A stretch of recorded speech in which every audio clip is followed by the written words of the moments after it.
नमस्कार। आज का टॉपिक है इंजॉयमेंट। हर आदमी लाइफ के अंदर इंजॉयमेंट करना चाहता है, पैसा कमाना चाहता है, उस पैसे से सुखों की प्राप्ति करना चाहता है। ऐश्वर्य, भोग, घूमना फिरना, खाना पीना, बढ़िया खाना, बढ़िया घूमना, लंबी डिस्टेंस की यात्रा करना, नए नए सामान खरीदना, अपने लाइफ स्टाइल को अपग्रेड करना, शादी ब्याह में जाना, मतलब लाइफ को हर तरह से इंजॉय करना। तो ये कब होता है और किन लोगों की लाइफ में होता है और कब कब होगा, यानी कुंडली के अंदर हम बात करने वाले हैं वीनस के अकॉर्डिंग कुछ स्पेसिफिक रूल के बारे में। और ये रूल जब आप अपनी कुंडली में या अपने परिवार की कुंडली में अप्लाई करके देखेंगे तो देखेंगे कि जिसके भी अप्लाई होगा उसकी लाइफ में ये इवेंट आपको घटते दिखाई देंगे। इन इवेंट्स को चेक करने के लिए जब आप इस रूल को अप्लाई करेंगे तो पास्ट में कब कब उसकी दशा अंतरदशा जब भी आई है तब आपको ये चीज देखने को मिलेगी। इससे आप इजीली समझ जाएंगे कि पास्ट में इस टाइम पीरियड में इन चीजों को एंजॉय किया एंड वही चीजें आपको फर्दर कब कैसे कैलकुलेट करनी है उसको आसानी से समझ पाएंगे।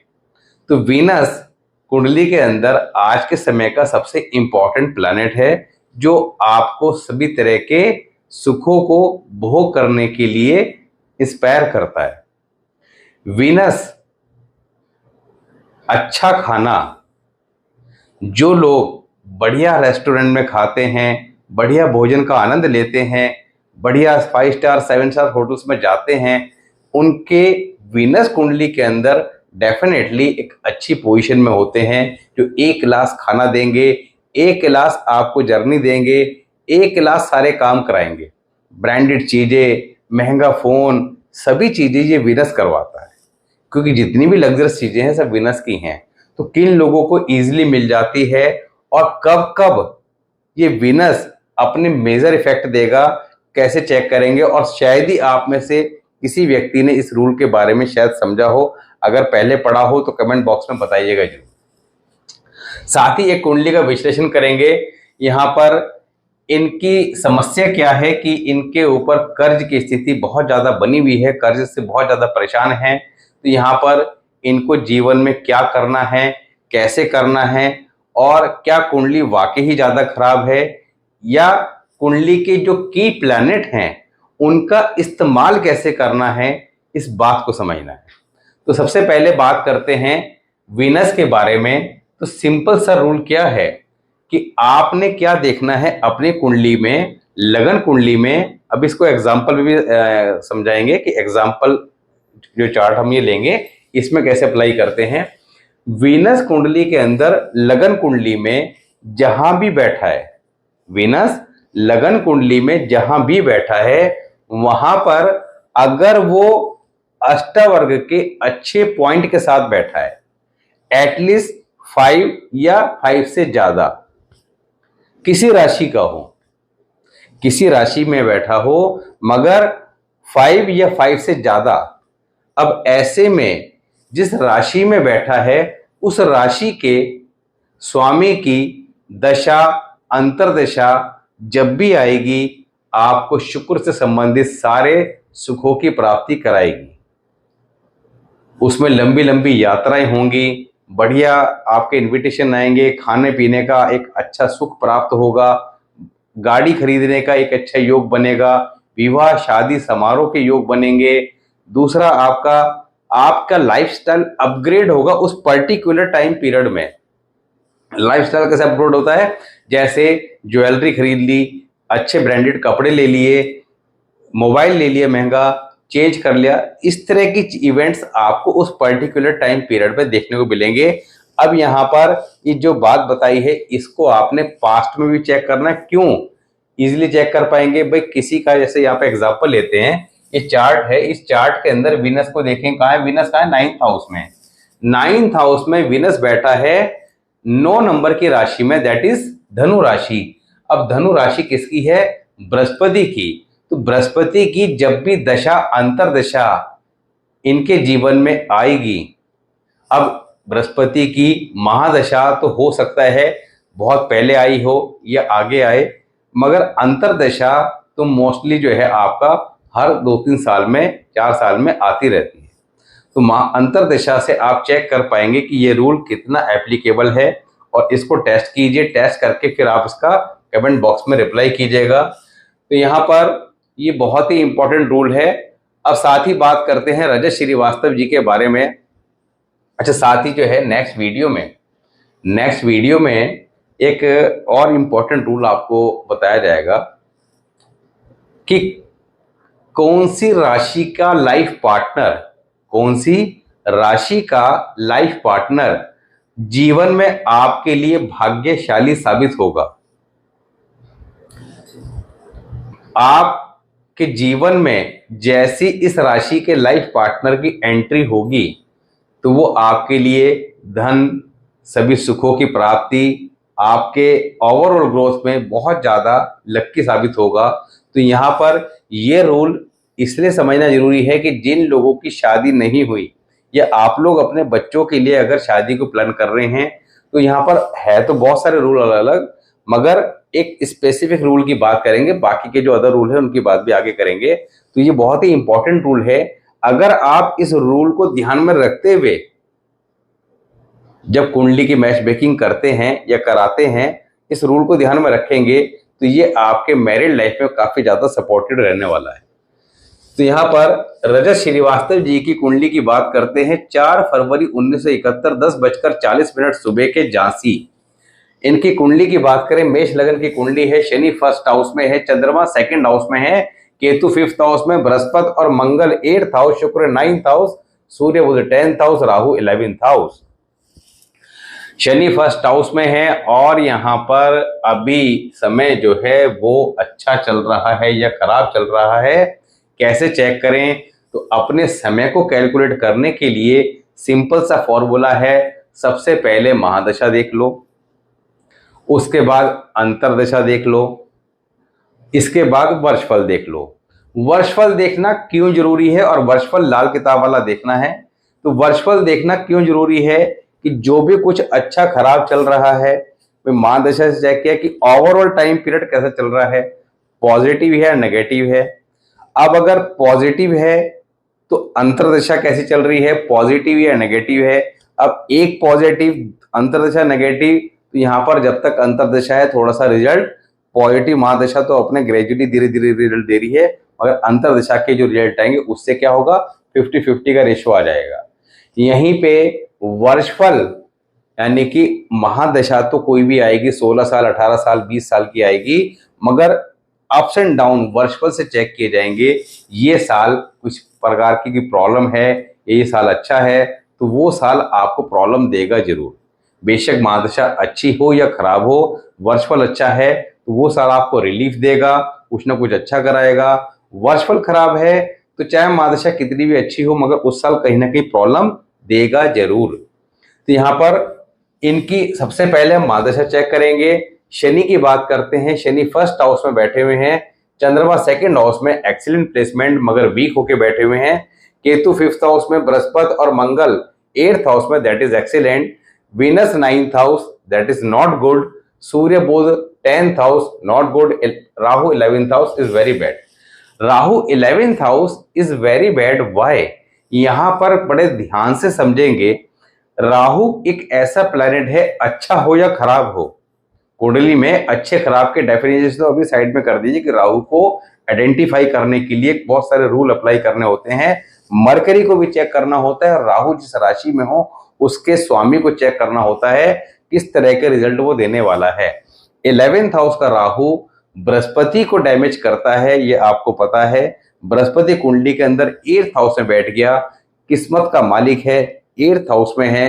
हालांकि 8th हाउस में जुपिटर जो है खराब तो होता है मगर ज्यादा खराब नहीं होता, क्योंकि इट इज गॉड की ब्लेसिंग। तो भगवान तो कहीं भी जाके बैठ जाएगा, खराब नहीं होगा, उसी जगह का उद्धार कर देगा। तो जुपिटर इज ऐसा प्लैनेट है जो 8th हाउस में अच्छा रिजल्ट देता है, सूर्य भी 8th हाउस में अच्छा रिजल्ट देता है। राहु कुंडली में जहां बैठ जाएगा उस घर से संबंधित अप्स एंड डाउन परेशानी देगा ही देगा। 11th हाउस किसका है? इनकम का, और इनकम कहां से आएगी? कैरियर में, कैरियर से। तो ups and down in career ये देगा। राहु 11th हाउस में, Jupiter become weak wherever it place in chart. अब Jupiter placed in 8th house, these people are very kind hearted just like a king. बड़े दयालु और दानवीर type के लोग होते हैं ऐसे। ये रजत जी जैसे बात हो रही है, इनसे प्यार से कोई कुछ ही मांग ले सब कुछ देने को तैयार रहते हैं, जस्ट लाइक ए किंग। ऐसे जातक के ऊपर गॉड की ब्लेसिंग होती है। जीवन में कभी किसी प्रकार की बड़ी मुसीबत आ जाए तो ईश्वर इनको बचा के ले जाता है। It is the key point of horoscope.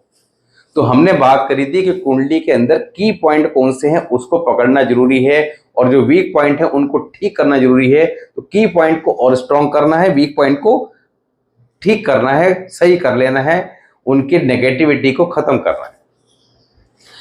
ऐसे जातक के ऊपर गॉड की ब्लेसिंग होती है। साथ ही शुक्र 9th हाउस में जब बैठ जाते हैं तो मंगल को थोड़ा खराब कर देते हैं। शनि भी 1st हाउस से बैठ के मंगल को खराब करते हैं, क्योंकि मेष लगन की कुंडली है।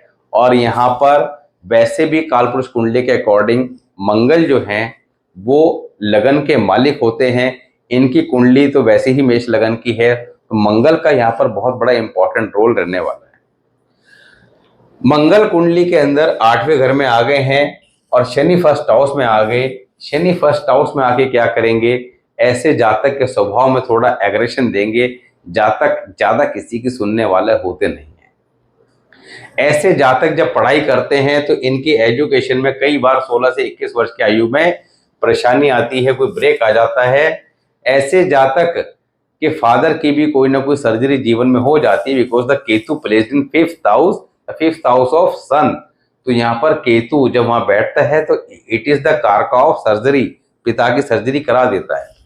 यहाँ पर चंद्रमा 2nd हाउस में है, that is the excellent placement of moon.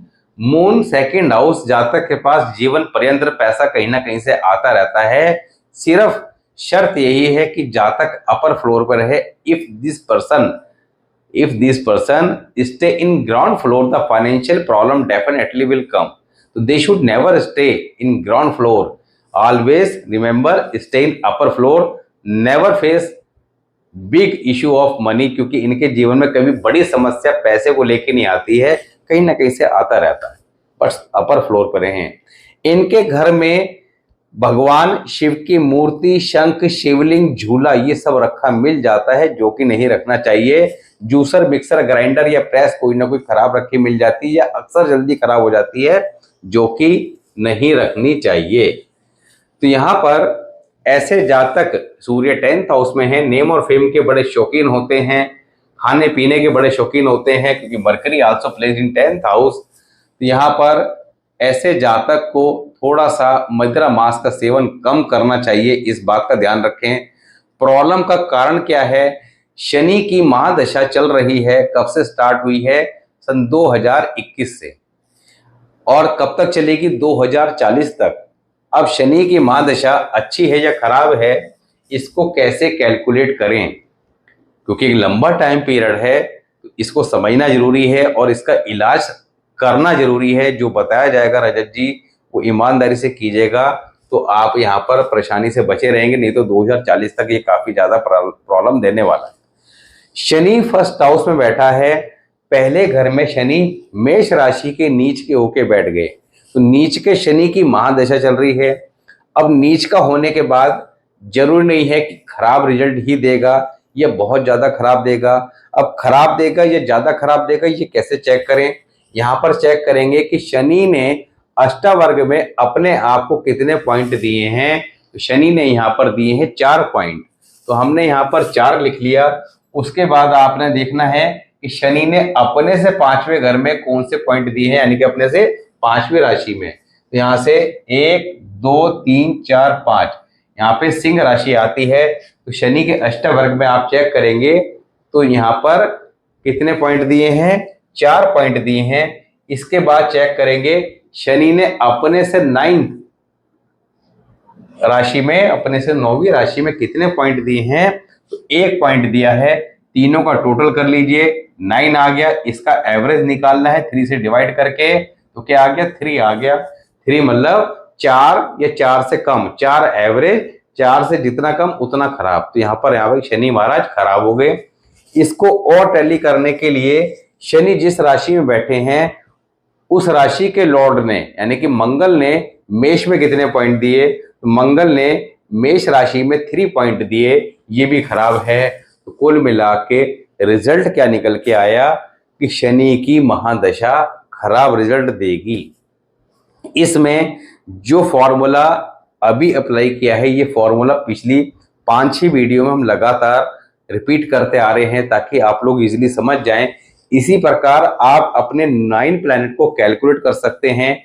उससे आपको क्या पता लगेगा कि भाई शनि की तो महादशा आ गई, एक लंबा टाइम पीरियड है, 19 साल की है, खराब रिजल्ट देगी, मगर इस बीच में रिलीफ कब मिलेगा? रिलीफ मिलेगा जब जब अंतरदशाएं चेंज होंगी, तो वो आपको थोड़ा रिलीफ देंगी। मगर यहाँ पर जो रेमेडीज आपको एडवाइस की जा रही हैं और जो वर्षफल के उपाय हैं, ये आपको हर साल को कैसे ठीक रखना है इसके लिए एडवाइस देंगे। तो आप अगर महादशा खराब भी है मगर हर साल आप वर्षफल के उपाय लगातार कर रहे हैं, तो फिर आपको महादशा के कोई ज्यादा मेजर इफेक्ट देखने को नहीं मिलेंगे। तो करना क्या है, गले के अंदर गोल्ड चेन या रेशमी पीला धागा, लगन कुंडली के उपाय जो आजीवन फॉलो करने हैं उसकी बात कर रहे हैं। गले में गोल्ड चेन या रेशमी पीला धागा बृहस्पतिवार के दिन धारण कर लीजिए। दूसरा, माथे पर डेली हल्दी या केसर का तिलक अवश्य लगाएं। और बल्कि अच्छा क्या रहेगा कि माथे पर, कानों पर, गले पर, नाभि पर, फिर हाथ धोकर जीवा पर, इस विधि से लगाए तो ज्यादा अच्छा है। सर पे ब्लैक कलर की डाई नहीं करनी, सर पे ब्लैक कलर की डाई नहीं करनी। सूर्य 10th हाउस में है, तो नॉर्मली या तो बाल व्हाइट रखें या फिर व्हाइट कैप का इस्तेमाल करें। अगर डाई ज्यादा जरूरी हो तो मेहंदी कलर या ब्राउन कलर इस्तेमाल करें, मगर समय क्योंकि ऑलरेडी खराब चल रहा है तो ब्लैक डाई अवॉइड ही करके चलें। दूसरा, लेफ्ट ईयर में गोल्ड पहनना काफी ज्यादा शुभप्रद रहेगा। तो पहनना चाहे पहन सकते हैं, क्योंकि इस उम्र में थोड़ा सा हम लोग जो है वो अवॉइड करना पसंद करते हैं, कई लोग नहीं पसंद करते, मगर पहनते हैं तो काफी ज्यादा आपके लिए लाभप्रद रहेगा। दूसरा, डेली सच्चे मन से ईश्वर से प्रार्थना करनी है, क्योंकि इनकी प्रार्थना ईश्वर सुनते जरूर हैं। तो सच्चे मन से डेली ईश्वर से प्रार्थना कीजिए और डेली गंगा जल अपने ऊपर छिड़किए। तो ये कार्य तो आपने परमानेंट करने हैं। एक सिल्वर का स्क्वायर पीस अपने पूजा स्थान में रख दें, कॉर्नर उसके नुकीले होने चाहिए, डेली उसको गंगा जल से धोएं और हल्दी या चंदन का तिलक उस पर डेली लगाते रहें। तो ये कार्य तो आपके परमानेंट फिक्स हो गए। वर्षफल की बात करते हैं, इस साल क्या करना है और क्या नहीं करना है। वर्षफल के अनुसार आपने इस साल किसी से इलेक्ट्रिक या इलेक्ट्रॉनिक आइटम गिफ्ट नहीं लेना है। नंबर 2,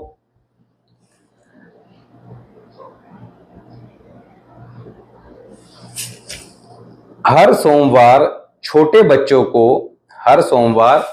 बच्चों को स्टेशनरी की आइटम गिफ्ट करनी है। पेन, पेंसिल, रबड़, कटर कुछ ही बांटते रहें। छोटे बच्चे 10 साल से कम उम्र के कोई बच्चे हों। दूसरा, इस साल केतु 3rd हाउस में आ रहे हैं, जातक का घर में मन कम लगेगा, बाहर घूमना फिरना, यात्राएं करना के योग बन रहे हैं और ये यात्राएं इनके लिए लाभप्रद भी रहेंगी। इसके अलावा इन्होंने 2 किलो आलू हल्दी डालकर उबालने हैं। शुक्रवार के शुक्रवार किसी काली या भूरी रंग की गाय को खिलाने हैं। ये 2 उपाय लगातार करें। महीने में एक बार किसी ब्लाइंड स्कूल में कुछ खाने पीने का सामान अपने हाथों से दे के आए। कम से कम 10 बच्चों के लिए अवश्य होना चाहिए, ज़्यादा का हो तो कोई दिक्कत वाली बात नहीं है। फ्रूटी, चिप्स, समोसे, कुछ भी वट आप दे के आए, उनको खिला के आए। तो ये महीने में एक बार करें। डेली कौवों को बेसन के सेव डालें, डेली कौवों को बेसन के सेव या नमकीन ये डेली डालते रहें। ऐसा करने से आपकी समस्याएं धीरे धीरे ठीक होना स्टार्ट होंगी। साथ ही आपने कर्ज का जो भी कोई उधार ले रखा है, कर्ज ले रखा है, उसका पैसा मंगलवार के दिन वापस करना है। मंगलवार के दिन कभी किसी से उधार लेना नहीं है। और एक रेमेडी आपको स्पेशली बता रहे हैं, ये रेमेडी महीने में एक बार करनी है। एक सूखा गोला लेना है, उसकी तिकोनी साइड को चाकू से काट लेना है। 2 चम्मच आटा, ये उपाय महीने में एक बार अमावस्या आती है उस दिन करना है। 2 चम्मच आटा हल्का सा घी डालकर भून लें, भून के प्लेट में निकाल लें। उसमें 1 चम्मच काले तिल, 1 चम्मच सफेद तिल और 2 चम्मच शक्कर, इस सारी को सामग्री को मिला के उस गोले में भर देना है। गोला आपका तैयार हो गया। ऊपर का हिस्सा जो हमने कट करा था उसको फेंक दें। तो ये गोला आपका तैयार हो गया। इस गोले का करना क्या है, अमावस्या के दिन कोई पीपल का पेड़ पहले से ढूंढ के रखना है। वो घर के आसपास भी हो सकता है, घर से किसी दूर भी हो सकता है, उससे मतलब नहीं है। तो इस गोले को आपने पीपल के पेड़ के नीचे सूर्य अस्त के तुरंत बाद गड्ढा खोद के दबा देना है। जब दबा दें तो ऊपर से देखने पर पूरा गोला जमीन के अंदर चला जाए, मगर गोले का वो हिस्सा जहां से सामग्री भरी थी केवल वो दिखाई दे, बाकी पूरा गोला जमीन के अंदर चला जाए, वो दिखाई नहीं देना चाहिए। जो खोदने के लिए औजार ले गए थे उसको वहीं पर फेंक के आना है, यानी कि हर महीने नया औजार लेके जाना है। तो ये उपाय इस प्रकार कर लें। इन्हें करने से आपको निश्चित तौर पर लाभ और शुभ परिणाम दिखाई देंगे। वर्ष फल के जो उपाय बताए हैं ये आपने 4 फरवरी 2026 तक करने हैं, और जो लगन कुंडली के बताए हैं वो आपने आजीवन करने हैं। अभी 2040 तक थोड़ा सा समस्या बनी रहेगी। धैर्य के साथ, शांति के साथ उपाय करेंगे तो समस्या जो है वो सारी दूर होती चली जाएंगी, परेशानी नहीं आएगी। इसी प्रकार आप लोग भी समय रहते चीजों को समझें, अपने समय रहते उपाय करें। लगातार उपाय करते रहने से क्या होता है कि बड़ी समस्या जीवन में आ नहीं पाती, आनी अगर लिखी भी होती है तो लगातार उपाय के इफेक्ट उसको खत्म कर देते हैं। ये सारी बातें प्रैक्टिकली टेस्टेड हैं, इसी वजह से आप लोगों को समझा रहे हैं। आप लोग स्वयं अपनी कुंडली देखें, परिवार वालों के देखें और जीवन को ठीक प्रकार से चलाएं।